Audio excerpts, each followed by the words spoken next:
Burası kriminalhane. Her ebeveyn iyi bir çocuk yetiştirmek için çabalar. Pan ailesi de sadece bunu istemişti. Peki bir çocuğun hayatını katı kurallarla sınırlamak ona her zaman doğruyu mu öğretir? Yoksa onu kendi gerçeğinden kaçmak için devasa yalanlar üretici karanlık bir hastalığa mı sürükler? Tıpta bu hastalığa mitomani deniyor.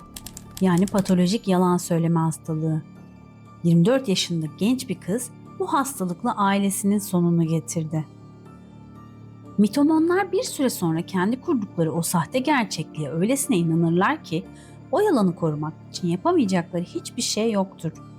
Gerçeklik algıları o kadar çarpıktır ki uydurdukları hikayenin yıkılma ihtimali onlarda yoğun bir panik yaratır. Bu paniği bastırmak için sıradan bir insanın aklının ucundan bile geçmeyecek o korkunç kararları verebilirler.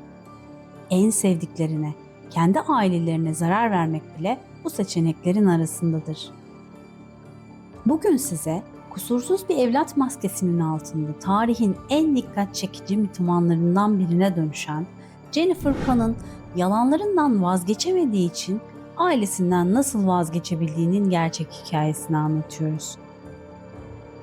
Her şey Kanada'nın Ontario eyaletindeki sakin ve güvenli Markham banyosunda Vietnam göçmeni Pan ailesinin evinde başladı.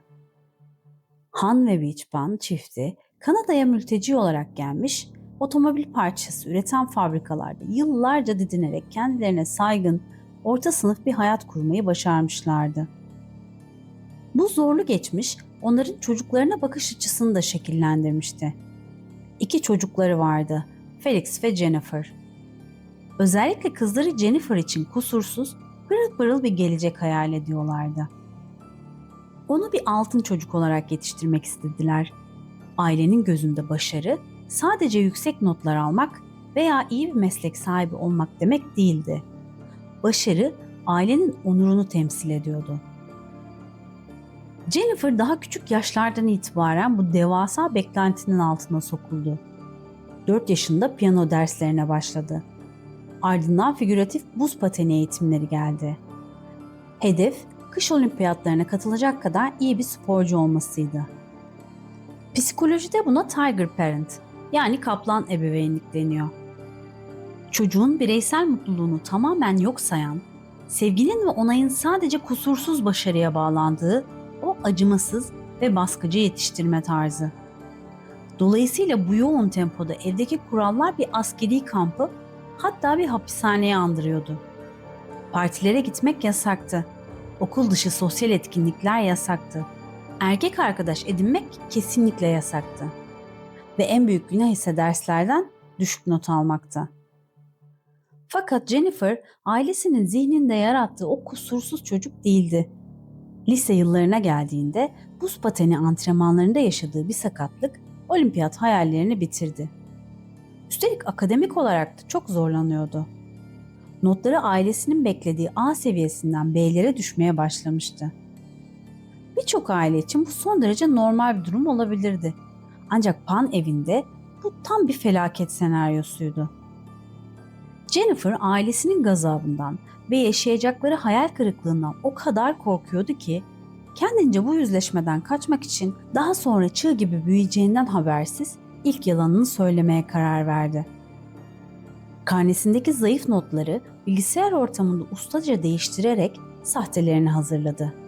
Ve işin en korkunç tarafı da bunun işe yaramasıydı. Ailesi hiçbir şeyden şüphelenmedi. İşte o gün Jennifer'ın zihninde çok tehlikeli bir kapı açıldı. Gerçeği değiştirmek onunla yüzleşmekten çok daha kolaydı. Bu ilk adımı onu 7 yıl sürecek ve karanlık bir sonla bitecek devasa bir yalan ağının içine çekecekti. Lise son sınıfa geldiğinde Jennifer matematikten kaldığı için mezun olamadı. Ancak bunu ailesine söylemektense sahte bir lise diploması hazırlamak daha kolayına gelmişti. Elbette mezun olan biri bir okuldan da kabul almalıydı. O da Ryerson Üniversitesi'ne kabul edildiğini söyleyerek sahte kabul mektupları bastı. Hatta babasının güvenini tam olarak kazanmak için çok prestijli bir kurumdan burs kazandığına dair sahte belgeler bile üretti. Her defasında yaptığı yanlış anlaşılmak yerine daha da hayatını kolaylaştırıyordu. Babası kızının başarısıyla gurur duyuyordu. Ona üniversiteyi kazandığı için bir dizüstü bilgisayar bile almıştı. Ortada gerçek bir üniversite olmasa bile Jennifer her sabah çantasını hazırlıyor, üniversiteye gidiyorum diyerek evden çıkıyordu. Saatlerini kütüphanelerde, kafelerde ya da gizli lise aşkı Daniel Wong ile buluşmalarda geçiriyordu. Yıllar geçtikçe yalanlar çığ gibi büyümeye devam etti. Ailesine Toronto Üniversitesi Eczacılık bölümüne yatay geçiş yaptığını söyledi. Zihni artık tamamen bir mitoman gibi çalışıyordu. Yalan söylemek onun için nefes almak kadar otomatik ve doğal bir eyleme dönüşmüştü. Kendi kurduğu bu paralel evrende başarılı bir eczacı adayı olduğuna kendini bile inandırmıştı. Hastanelerde staj yaptığını söylüyor, sahte staj belgeleri hazırlıyor, hatta nöbet tuttuğunu iddia ederek geceyi Daniel'ın yanında geçiriyordu. Mezun olması gereken yıla gelindiğinde ailesi mezuniyet törenine katılamasın diye katılımının biletli olduğunu ve biletlerin tükendiğini bile akıl etmişti. Tabii yalanlardan kurduğunuz kule ne kadar yüksek olursa olsun yıkımı da o kadar şiddetli olur. Babası kızının hastanede çalıştığına dair bir yaka kartı ya da üniforması olmadığını fark etti. İçine düşen o küçük şüphe tohumu 7 yıllık devasa illüzyonu paramparça etmeye yetecekti. Bir gün eşiyle birlikte Jennifer'ı gizlice takip ettiler.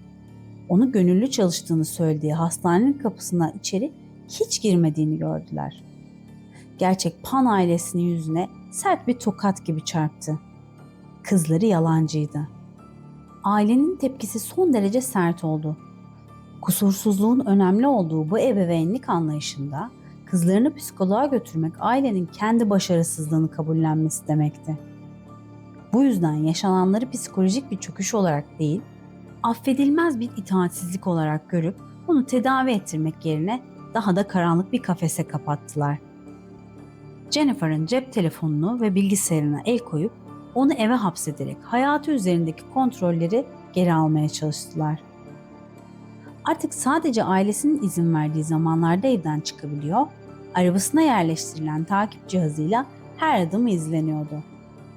Sıradan bir insandan beklenen böyle devasa yalanları ortaya çıktığında utanç duyması, pişman olması ve hayatını düzeltmeye çalışması olur. Ancak bir mitomanın dünyasında yalanı ortaya çıkaran kişi artık bir kurtarıcı değil, doğrudan bir düşmandır.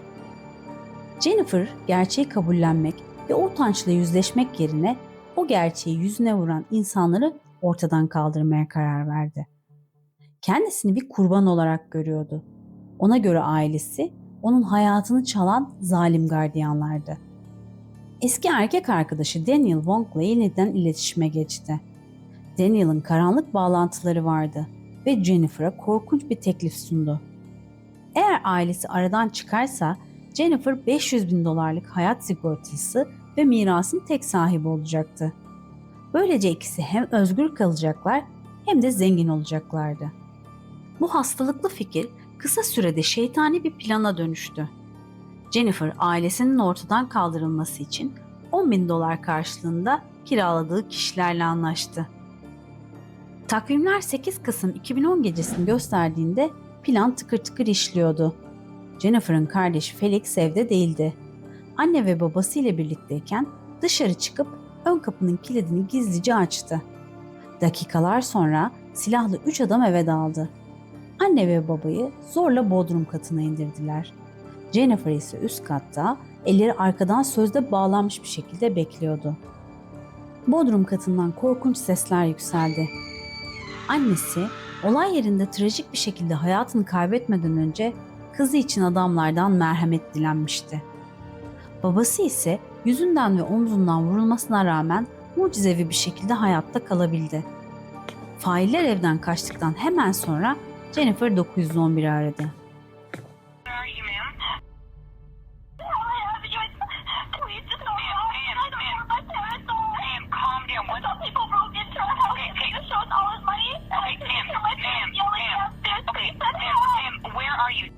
What? Avenue Road. Yes. Can you spell the name for me, please? Dad?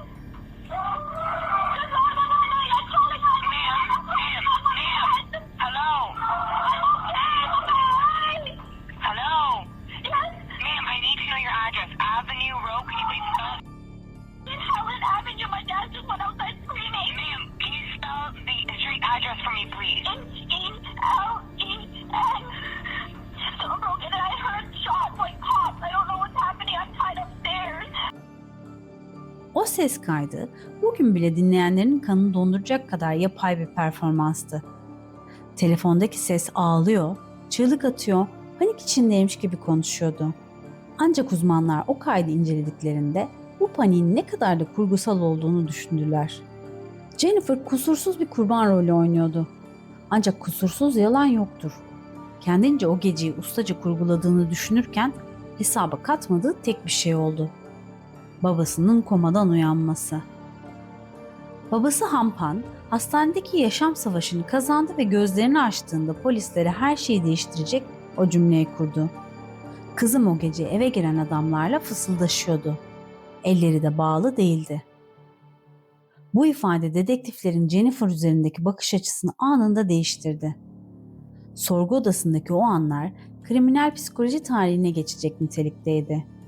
Karşılarında ailesi az önce gözlerinin önünde vurulmuş travmatize bir evlat değil, en büyük performansını sergileyen bir manipülatör vardı. 3 farklı sorgu boyunca polis meşhur Ray tekniğini kullanarak Jennifer'ı adım adım köşeye sıkıştırdı. Dedektif son derece sakin, anlayışlı ve babacan bir tavırla karşısına oturdu. Önce onun ne kadar zeki olduğunu, ne kadar çok baskı altında kaldığını onaylayarak gardını düşürdü. Ardından elindeki kanıtları, telefon sinyallerini ve babasının ifadesini masaya koyduğunda Jennifer'ın beden dilindeki o büyük narsist çöküşü saniye saniye kayıtlara geçirdiler. Gözlerini kaçırmaya, elleriyle oynamaya ve kendi yalan ağının içinde boğulmaya başladı. Bütün yalanları çöktüğünde bile gerçeği söylemek yerine yeni bir yalan üretti. O gece adamları tuttuğunu ama amacının kendini öldürtmek olduğundan bahsetti. Bu son umutsuz çırpınış da onu kurtarmaya yetmeyecekti. 2014 yılında başlayan ve aylarca süren dava sonucunda gerçekler gün yüzüne çıktı. Jüri, Jennifer ve aralarında eski erkek arkadaşı Daniel Wong'un da bulunduğu diğer sanıkları birinci derece cinayet ve cinayete teşebbüsten suçlu buldu. Hepsi 25 yıl boyunca şartlı tahliye olmaksızın ömür boyu hapis cezasına çarptırıldılar. Jennifer ailesinin mirasına konmak bir yana babası ve kardeşiyle iletişim kurması mahkeme kararıyla tamamen yasaklanarak yapayalnız bir hayata mahkum edildi.